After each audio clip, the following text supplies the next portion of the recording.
Assalamualaikum warahmatullahi wabarakatuh. Alhamdulillah wassalatu wassalamu ala Rasulillah wa ala alihi wa sahbihi wa man walah wa la haula wa la quwata illa billah amma ba'd. Perkenalkan, saya Kukuh Adi Wicaksana. Pada kesempatan kali ini saya akan mempresentasikan penerjemahan teks keagamaan.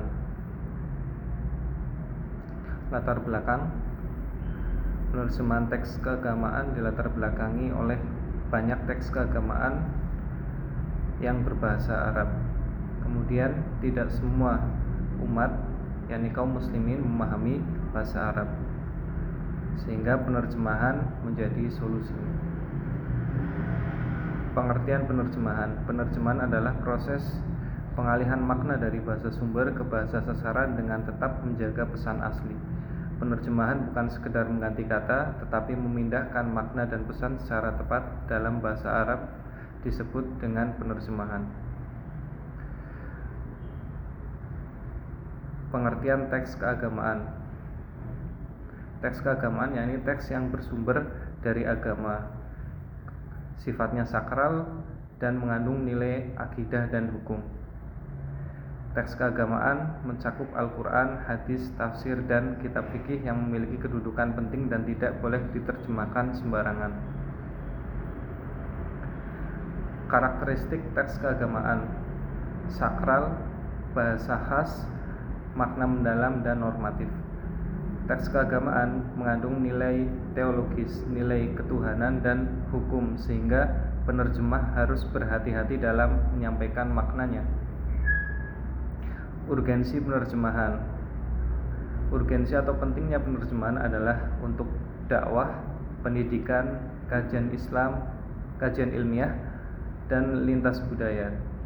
Penerjemahan teks Arab sangat penting dalam dakwah agar ajaran Islam dapat dipahami oleh masyarakat non-Arab. Dalam pendidikan, penerjemahan membantu peserta didik memahami sumber-sumber keilmuan Islam. Sementara dalam kajian ilmiah, teks bahasa Arab dapat dianalisis secara akademis. Selain itu, penerjemahan berperan sebagai jembatan lintas budaya dalam menyampaikan nilai-nilai Islam secara universal. Kemudian prinsip penerjemahan. Yang pertama adalah amanah, yang kedua adalah akurat, yang ketiga bertanggung jawab, dan yang keempat tidak menyesatkan. Penerjemahan harus dilakukan secara amanah, yaitu jujur dalam menyampaikan makna sesuai teks asli. Selanjutnya, prinsip akurasi menuntut ketepatan makna dan istilah. Penerjemah juga harus bertanggung jawab secara ilmiah dan moral. Selain itu, terjemahan tidak boleh menyesatkan, terutama dalam teks yang berkaitan dengan akidah dan hukum agama. Kemudian selanjutnya, jenis terjemahan. Yang pertama adalah harfiah, yang kedua adalah tafsiriyah, dan yang ketiga adalah ma'nawiyah. Ini konteks dalam penerjemahan teks Arab. Ketiga jenis penerjemahan saling berkaitan dan saling melengkapi. Penerjemahan harfiah membantu memahami struktur dan kosakata bahasa Arab.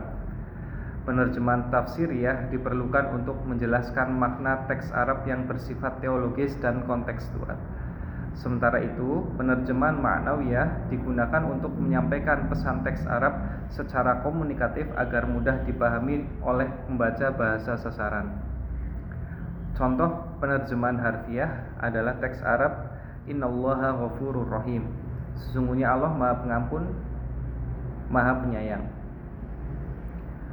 Terjemahan ini mengikuti struktur dan kata dalam bahasa Arab secara langsung tanpa penambahan penjelasan.